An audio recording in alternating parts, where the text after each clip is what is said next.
Welcome to the second episode of Season 0. Nice, Okay, finally. so this is my friend Sagar Katiyar. He is studying electrical engineering at University of Illinois, among other things.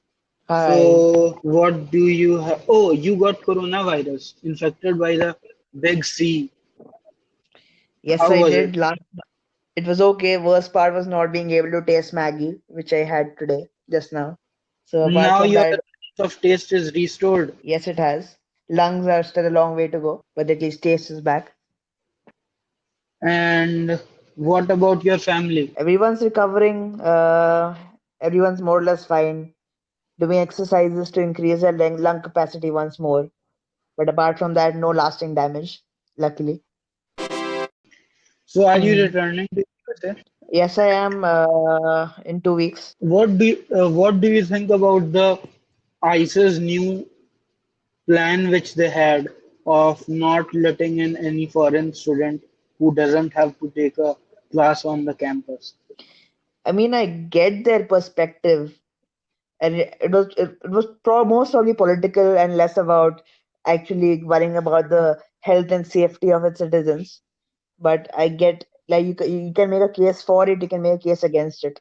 But from our perspective, since you're paying money to those big institutions, they have a responsibility towards us to deliver, and not being able to enter falls more on the universities.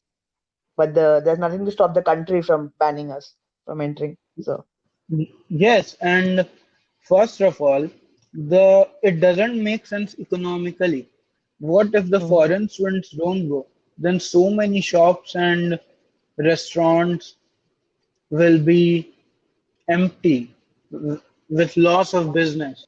I mean, they won't be empty, but in places like Urbana-Champaign, where Yeah, most of your 33% are foreign places, and in your foreign restaurants, most of like 90% would be international customers. In those cases, the businesses would suffer, but not so much in big cities like LA or Chicago. yes, of course not. Hmm. So today we had to talk about after Aurangzeb. I know I haven't finished the story of Aurangzeb, so let's start with 1707, the year Aurangzeb died. After uh, after Aurangzeb's death, there was again a battle for succession, a war for succession.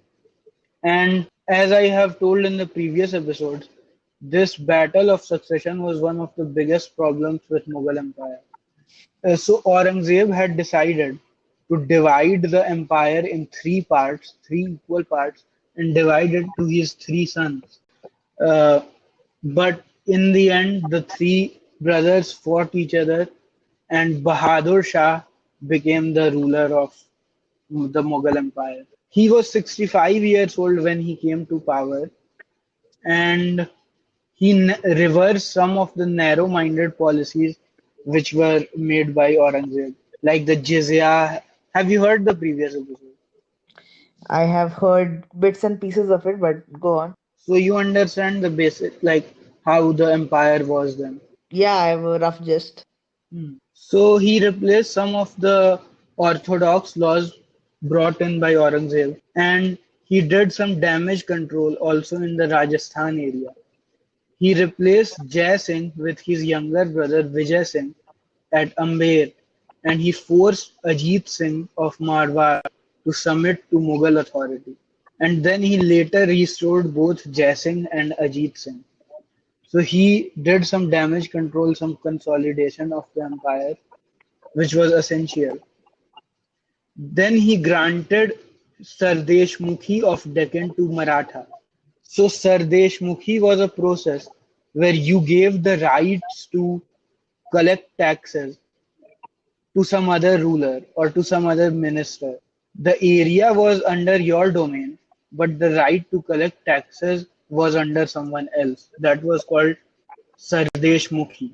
So, Sarv Deshmukhi. Yes, but he didn't give him the chauth. Chauth was the 120 1 by 4 chauth of the whole produce. Mm-hmm. 25%. Wasn't given to either of them. And he said wins between Tarabai and Shahu will be given the Deshmukhi. He didn't simply select someone. He said Tarabai and Shahu will have to fight for the supremacy. So disorder was constantly present in Maratha and Deccan region because there were civil wars that who will be supreme, Tarabai or Shahu. Then in north he conciliated the Sikhs by making Guru Gobind Singh a high mansab. So you know what mansab is. What is it? Enlighten me. Mansab is like a minister who has to maintain a standing army of 20,000 soldiers or 30,000 soldiers or 10,000 even. So Guru Gobind Singh was given a high mansab. High mansab means like the right to hold an army higher than say 30,000 to 40,000. That would be a high mansab. So he Mm-hmm. was made the mansab of this Bihar region. Guru Gobind Singh's Gurudwara is still present in Patna. After the death of Guru Gobind Singh, Sikhs rebelled again under the leadership of Banda Bahadur, and they gained all the territory from Satluj to Jamuna and came into the neighborhood of Delhi. They also recovered the fort of Lohgarh in 1712. So this was his dealing with Sikhs. Mostly he lost in those fights. Then in the end he conciliated with Chattar Sal of Bundel region and Jat Churaman. But eventually the state worsened due to the reckless grants of Jagirs and promotions. He spent a lot of treasury on salary of his ministers. So basically what happened with the Mughal Empire was initially it was a very effective empire with people doing their own jobs and not like two people doing the job of one person. Like we can see in the hidden unemployment scene or the hidden employment scene, villages where four people are doing the job of one. So it's counted as four people are employed, but actually only one person is employed. So eventually, with time, the court of Mughal Empire became very ineffective. Appointed their ministers or their relatives to the in the ministry they introduced. So soon, the ministry was filled with useless people, and he had to give salary to everyone because he didn't have the courage to fire anyone because now the ministers held a higher respect than the kings. So this was the problem Bahadur Shah was facing. So how do you deal with it? He didn't deal with it. Mm. So he failed as The a manager. yeah, the treasury was getting bankrupt. Mm-hmm. Now Interesting. kings used as Now the kings were used as pawns by ambitious nobles because the ambitious nobles had a much more greater following than these small kings after Aurangzeb because they didn't yield that kind of authority. So after Bahadur Shah's death in 1712, Jahandar Shah succeeded and he was supported by Zulfikar Khan. And Zulfikar Khan was the most powerful noble of the time. Zulfikar Khan was one of the most smartest noble of his time, and he will eventually go south and make his own kingdom. But we'll talk about that later. He made Zulfikar Khan his wazir. Wazir was the right hand man. Mm-hmm. Do you know chess? Yes. In chess also there's a wazir. Mm-hmm. What position is it? That's the bishop, right? Yes, it's a bishop. Mm-hmm. And Jizya was abolished. You know Jizya? I think you talked about it in the previous episode. Yeah. So Jizya was a Mm-hmm. tax paid by non-believers or non-Muslim people. So this tax was abolished. Quite progressive. Yeah. And he made Jai Singh the Mirza Raja Savai or governor of Malwa, Ajit Singh awarded the title of Maharaja and Governor of Gujarat. Ajit Singh was awarded the title Governor of Gujarat. Then there was this Daud Khan Pinni, who was a deputy of Zulfikar Khan in Deccan, and Maratha king Shahu granted the Chauth and Sardeshmukhi. So eventually, in the fight of Shahu and Tarabai, Shahu won. Shahu defeated Tarabai, and he was made the Sardeshmukhi of Deccan and Maratha, and he was also given the right to Chauth. That means a 25% tax. Mm-hmm. A evil tendency of ijara was encouraged during this time. So ijara means revenue farming. This also happened in Europe. So what happens is you have given the right to collect tax to someone responsible. You think that guy is a responsible person. So he will collect tax and he will exempt few people from giving tax if the need arises. Suppose a year the rain didn't happen, so you won't ask for tax or uh, cereal or pulses from that farmer. But what happened was there was a system of delegation or ijara.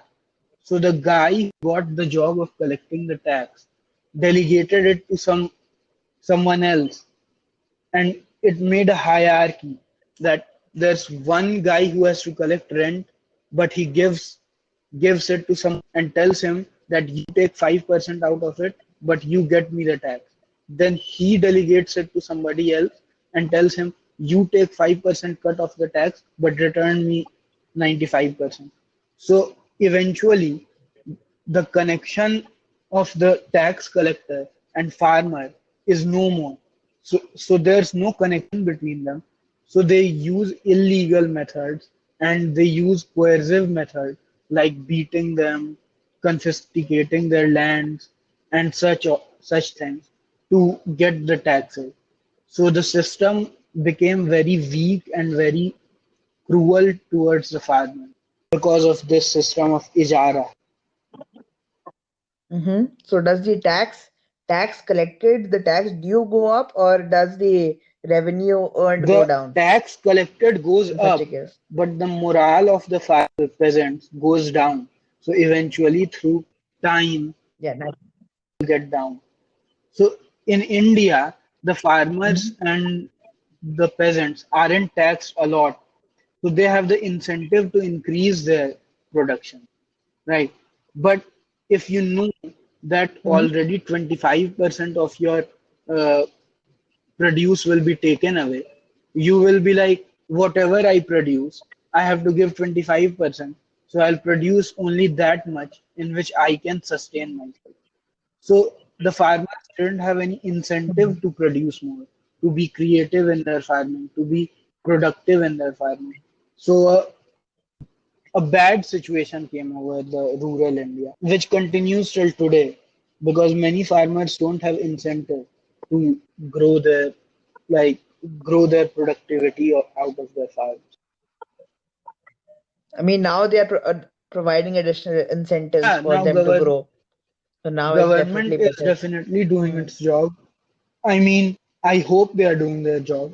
We all hope they're doing their job. There'll always be some amount Yes. of corruption, but in the end, as long as there's some Hmm. progress, it's progress. Exactly. So Jahandar Khan was defeated in 1713 by his nephew Farooq Siyar with the help of Saeed brothers Abdullah Khan and Hussain Ali Bara. See, they were brothers, but they didn't have the same name.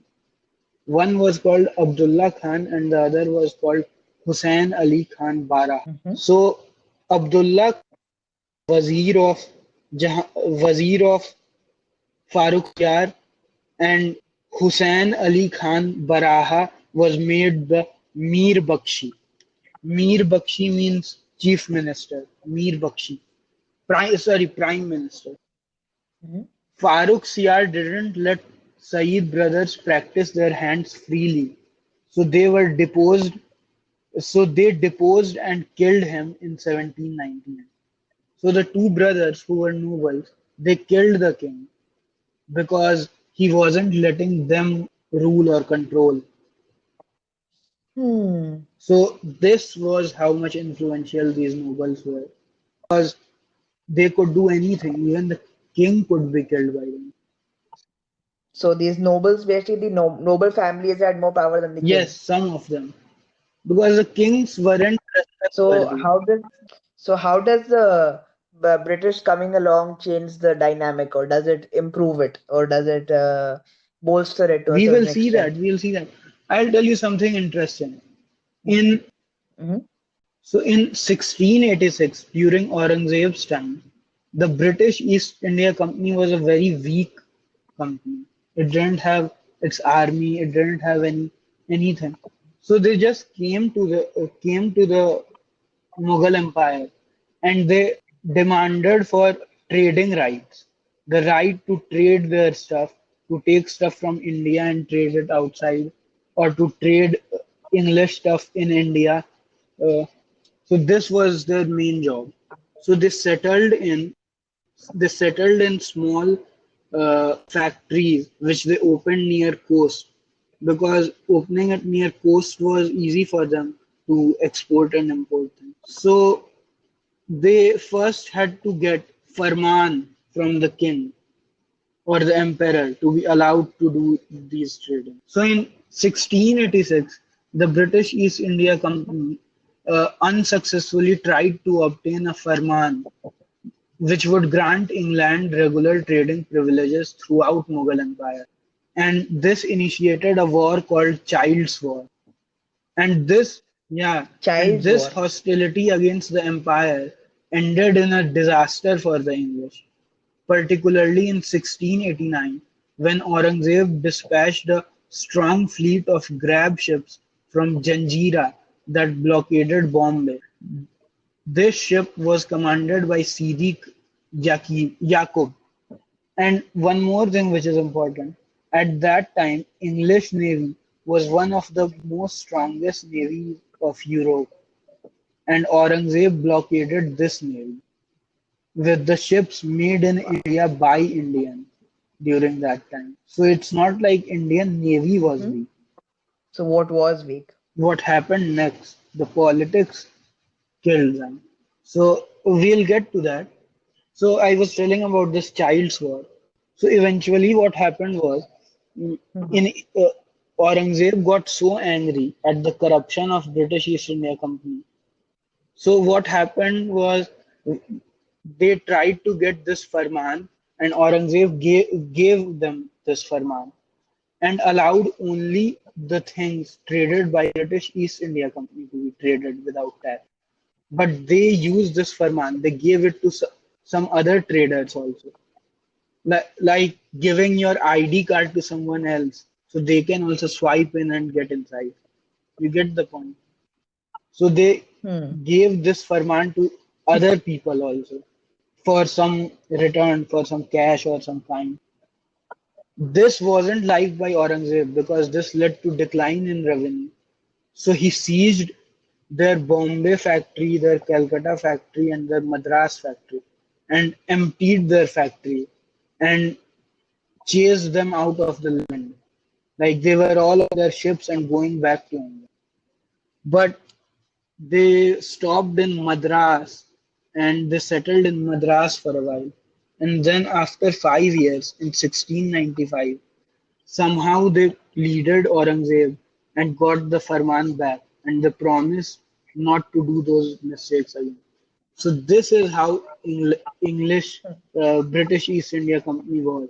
It was very weak compared to Aurangzeb and other strong Mughal emperors. But the situation which happened in India during the 18th century completely made India a subjugated state to England. And we'll see how it happened. It's a slow process. Mhm. Yeah. That's all things are. So tell me about Hmm. any book you are reading right now, Oh, I haven't read in such a long time. any TV show, Years it's been. Oh, anime which mostly. There's this old anime called No Game, No Life. no game, no life. Yeah, that's mostly about outmaneuvering your opponents. It's kind of like a interesting chess game, but with other aspects. And most non-anime TV shows are basically just stopped. Production is stopped. We'll have to wait for them until this whole thing blows over.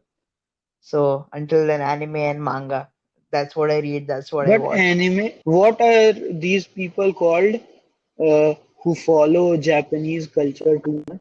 What are they called in Otaku? meme culture? I don't know. Uh, I think they're called otakus, or am I? I Yeah, might be you are wrong. wrong on this.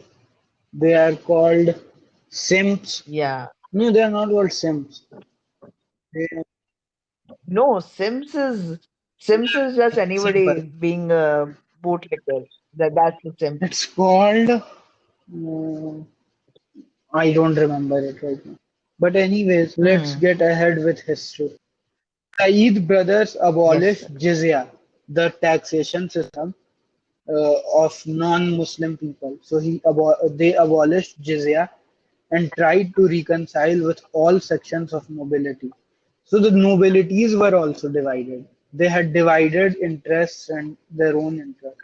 So one nobility might want something else, and the other group of nobility might want something else, and then the third group of nobility might want something else.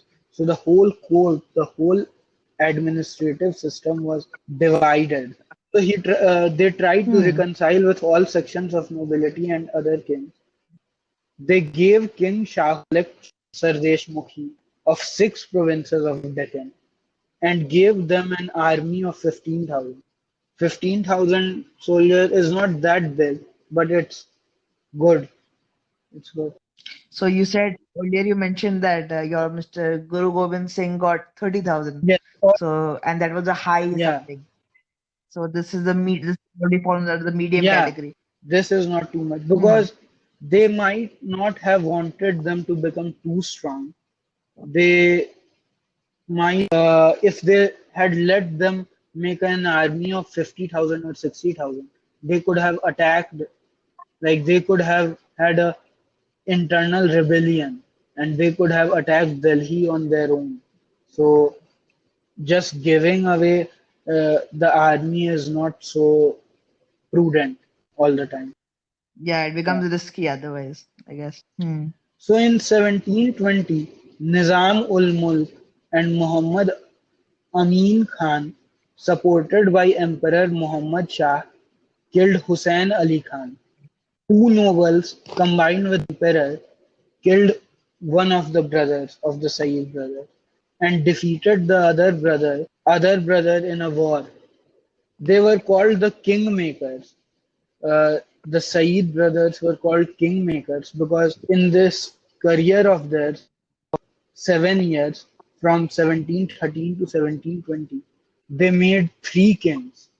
They appointed 3 kings, and two of them died because of consumption, and the third one was the third uh, colluded with Nizam ul Mulk and Muhammad Amin Khan to remove them from the ruling position. Mm-hmm. Then this guy, Muhammad For both of Shah, them. ruled from 1719 to 1748, which is 29 years. It's 29 years. And Nizam ul Mulk was Wow. made the Wazir in 1722. On October 1724, Nizam ul Mulk went south to create Hyderabad province in the Deccan. So this guy, Nizam ul Mulk, created Hyderabad province. He didn't want to be the Wow. Wazir of Muhammad Shah anymore because Muhammad Shah wasn't a very good administrator and he fell into bad vices. Mm-hmm. You know about bad vices. What bad Do you know vices? any bad vice?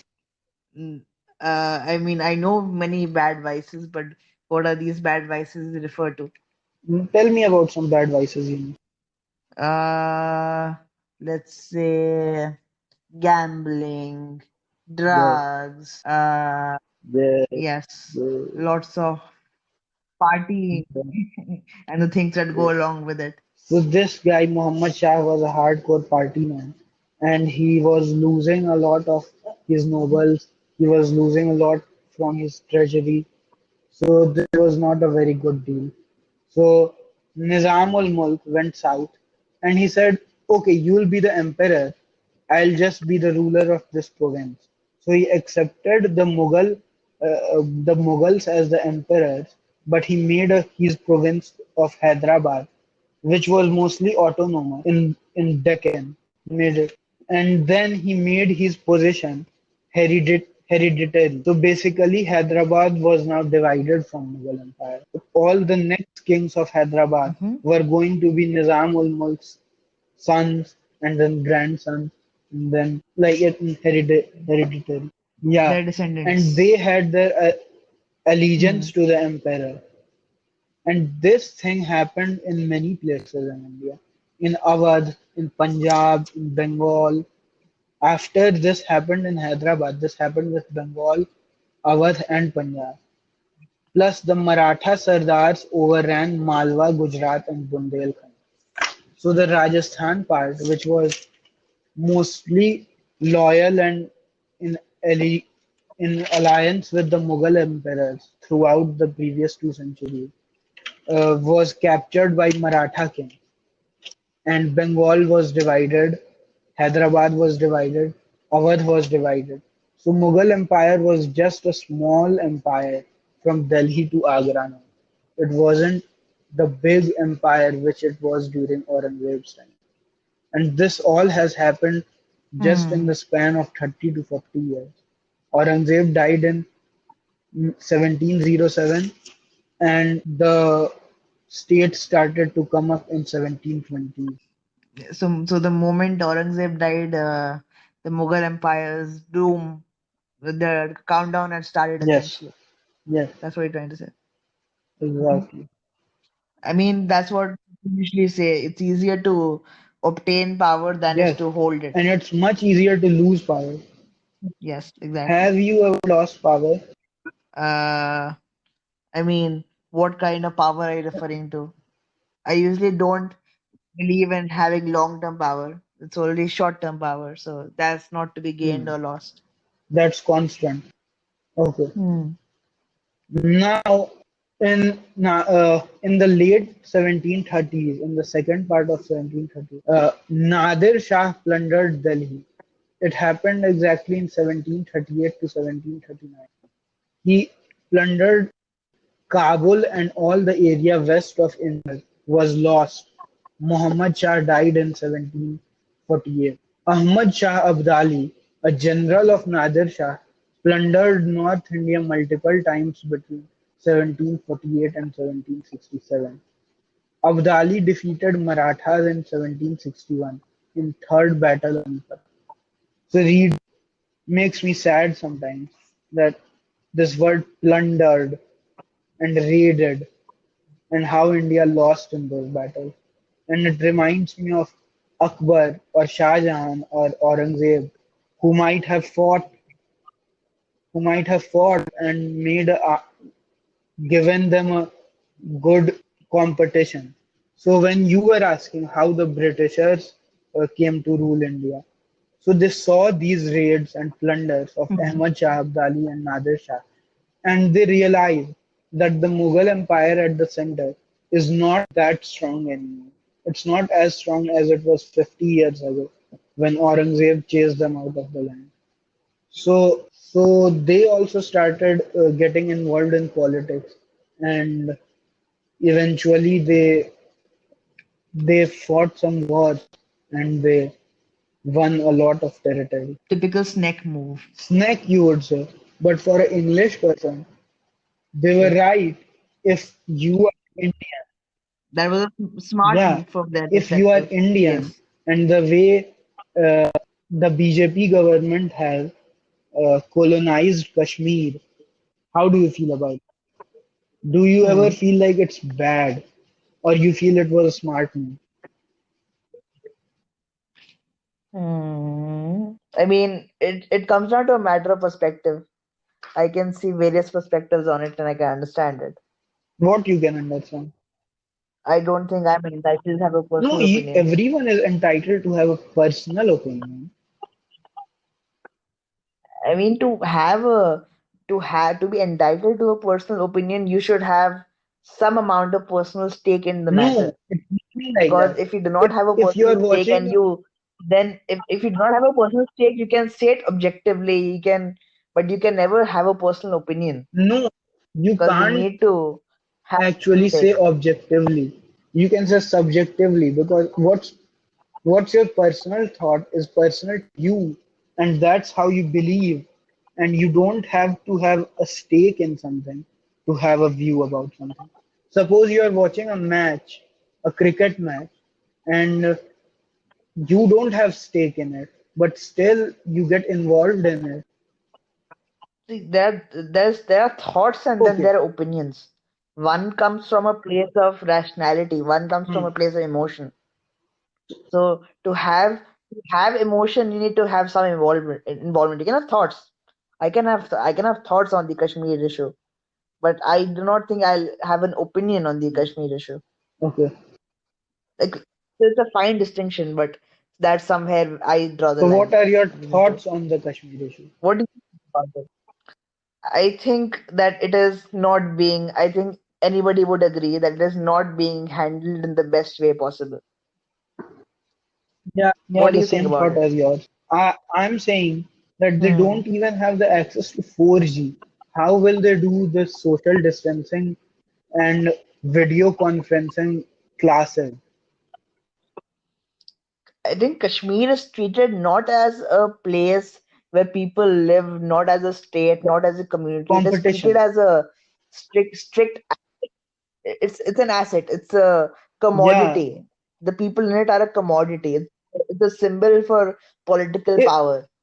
That is all it is. if It's a placeholder. if the government of India ever recognizes that real people, human live in Kashmir, then maybe, then maybe they will also feel grateful towards India, and then they should be given the right to choose between being a free country or being a part of India. This is straight up colonization, and I feel Hmm. Indians are colonizers this time. I think if the situation was reversed, their opinions would be reversed as well because it's always in their case. I would think of it as the grass is Hmm. always green on the other side. Right now, they are a part of India, and they are not getting the best treatment possible. So now they are thinking that no, India is bad, should leave. But if it was the other way around, there is a high probability that they would receive the same amount of neglect that they are getting from the Indian country and the government. It's a complex situation. Yeah. That's at least my yeah. And many people will call us anti-national for talking like this. Stop talking about this. Hmm. Okay. So Shah Alam II ascended the throne in 1759 and joined Mir Qasim and Shujauddaulah of Awadh in declaring war on English East India Company. They were defeated in Battle of Bucks in 1764 and they lived in British accommodation in Allahabad till 1772. Not they, only Shah Alam too.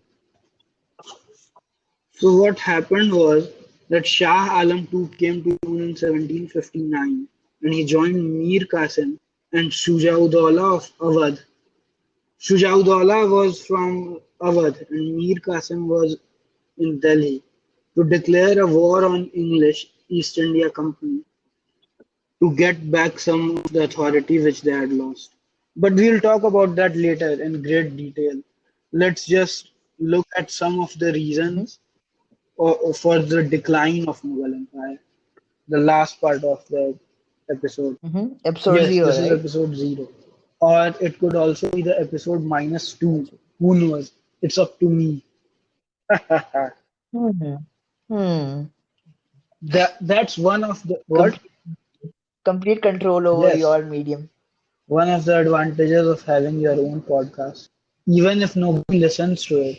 But yeah. Don't worry, people will So listen the to it. causes of decline of Mughal Empire were ta- ta- ta- ta- ta- ta- ta- ta- ta- ta. Economical and political structure of country made it difficult to establish stable centralized administration over all parts of the country. So the economic and political structure which they had created for the country was not very effective in controlling huge empire. It was good to control a city or maybe a small state, but it wasn't good enough to control huge parts of the Indian subcontinent. Like today, we have a system of state of divided responsibilities of state and center. So there's a balance of power, and the federation is working in the right way. But during that time, they didn't have this system. Everything was ambiguous, and this led to a lot of problems. Then the second reason you can say is Aurangzeb not accepting Maratha demand for regional autonomy. So Marathas were regularly asking Aurangzeb for regional autonomy to have some say over the administration of Maratha region, but Aurangzeb was reluctant to do so. Why Aurangzeb was reluctant to do so, nobody knows. Maybe it was his religious orthodoxy, or maybe he wanted Islam to rule over the entire continent. Who knows? The administration deteriorated, as we talked earlier. The nobles made their own clubs and they fought between each other. Nobody was loyal to one king. Somebody wanted some other prince to become the king. Somebody wanted some other guy to become the king. So the administration was split and completely ineffective.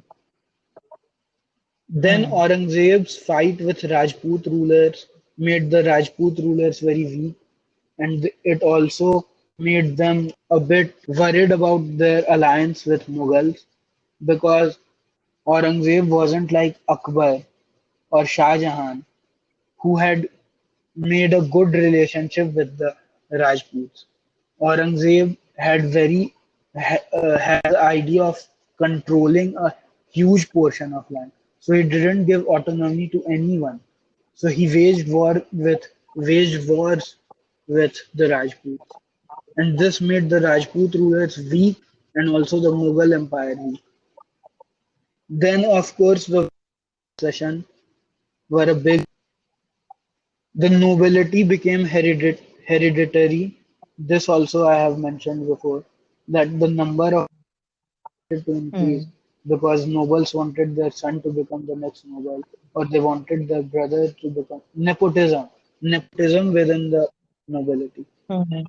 Then the army lacked discipline. Yeah. Because of a weak ruler, because of a weak commander, the army lost its discipline, which was instilled in them by Aurangzeb. Then the empire's visible weakness prompted many zamindars to declare independence. So it's one thing to be weak, and it's completely another thing to look weak. If you are weak, you can still show that you are powerful, and people will respect you. But then people will Hmm. attack, pounce on you. Hmm. Do you have any experience of this? That's true. Of you Of getting what? Of looking weak looking or weak? Yes. yes, I have. How did you Uh, feel? how did I? See, it's not about feeling. I didn't feel much, but I'll just give my thought that when you are once upon a time I was weak, and so people used Hmm. to pounce on me. But after a certain point, or I stopped being weak, You and said I earlier, was able to now you are demonstrate it. not weak anymore, and you became not weak. Yeah, I was not weak, but still, because I had the image of being weak, people still Hmm. pounced on me. So that ties into what you were saying about being weak or looking weak. Because if you are weak and you don't show it, then you can avoid Hmm. confrontation. And same goes Then for the the other way final around. two reasons are that the agriculture wasn't producing enough surplus. This also we have discussed because they didn't have incentive to. incentive to do so because most of it was taxed by tax farmers. And then the final reason, and one of the biggest reason, was Nadir Shah and Abdali raid between 1938 to 1760, between 1738 to 1767. Bro, how do you know so much about the of this history and just started a podcast on it? What have you been reading? So I have made notes out of my sources, and I will mention my sources on the website. Yes, a website is coming soon. Mm-hmm. So I'll mention my sources. So what are the books that you Books.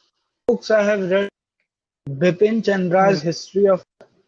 Then I have read Satish Chandra's History of Medieval India. Then, of course, I have read the sources of Wikipedia, and I have read The Of Last course. Mughals by William Dalrymple and The Dark Era by Sashi Tharoor. So I have made my notes out of these sources. Mm-hmm. So what prompted you to do this? Just had interest. I felt like everybody is interested in modern history, but they don't. All my friends are interested in history, or things like this in general, and they didn't have anyone to talk to about it or maybe to discuss about it with anyone. So I started this so they could listen to me talking to someone and they feel like they are talking to me or I am talking to them. So Yes. tell me, Swapnil, what is the most interesting or fascinating thing that you've come across in your studies? How the Britishers used their tactics to annex India, how Indians were foolish. Hmm. Recently, I was reading this book, Origins of Political Order by Francis Fukuyama. So, in that, he says that the structure of India was divided like Kshatriya and Brahmin and Shudra and what was the third thing? Vash. Yeah, Vaishya. Vash. And in that, the community was divided into various jatis. So a guy who made shoes, his son will also make a shoe, and his son will also make a shoe. So nobody had the incentive to learn any new thing because they already knew from the time born, they knew that they have to make shoe. So they didn't study about it or get trained anywhere because they didn't have incentive to do so. So no system of education came up because when you already know that Sagar Katyar, a wheel maker, will always make wheels, and Sagar Katyar's son, Doraemon Katyar, will also always make wheels, then why will Sagar Katyar spend on Doraemon Katyar's education? You get it? Hmm. Fair So point. the society wasn't growing at all, it was stagnated. So many times people say that even if Britishers didn't come to India, India would have become a developed country or India would have been at a better place. But I feel like whatever happened must have happened because of a reason. Because when it comes to the 20th century, the early 20th century, Britishers had started to bring slowly but steadily the process of democracy. They had started provincial councils, they had started central councils, and they were working towards making a democratic republic. But they knew that the society of India is not fit for democracy, which I feel today. Sometimes when I see how qualified our ministers are and how qualified statements they put in public, then I feel, yeah, they were not completely wrong. But I'm not saying that colonization was good or colonization did any good to India. But there were some advantages of it and of course some disadvantages of it. They completely changed a society which hadn't revolutionized. It hadn't had an internal change in it. But through the war of independence or through the independence, India became one rather than being divided into several dozens of small kingdoms. It became one. So that I think is one of the biggest story of modern Indian history. How so many Indias became one India. Hmm. I mean, I wouldn't say it's become one yet, but it is still at least unified compared to what it was back in perhaps during Yeah, your Mughal times with your Mughals and your Rajputs. exactly. And we are more tolerant today, Hmm. I feel. Ear- Definitely compared to before, Earlier, definitely. no Muslim would have married, and it's not that unrealistic. I mean, it's first at least get a girl to marry you, then we can talk about being a Muslim or Yeah, a of Hindu. course, of course. So, anyways, good night. Nice to talk to you. Good night. Same here, quite intriguing. The internal power struggles leading to the demise of the Mughal era and the rise of the Hmm. British Empire. Good stuff.